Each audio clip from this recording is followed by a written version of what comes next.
ena mpaka pano samadziwa kuti angapange bwanji save status ya munthu panopa pa WhatsApp. Nde mosataya nthawi tendonse kuti matani.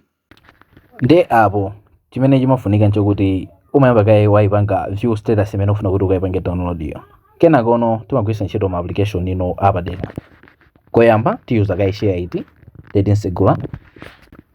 Kenako apalemba kuti video download apa mutangosankha pa WhatsApp.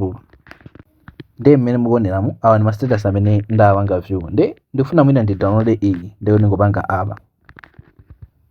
Apo ndikuti makhala kuti yamba kupanga download ngati apa. Ndekuti uku imaonesana kuti status iyo taipanga download yatheka. Ndiye muthaso kugwiritsa ntchito vidmate ndeti Insegula. Ndikupita apa lemba kuti WhatsApp.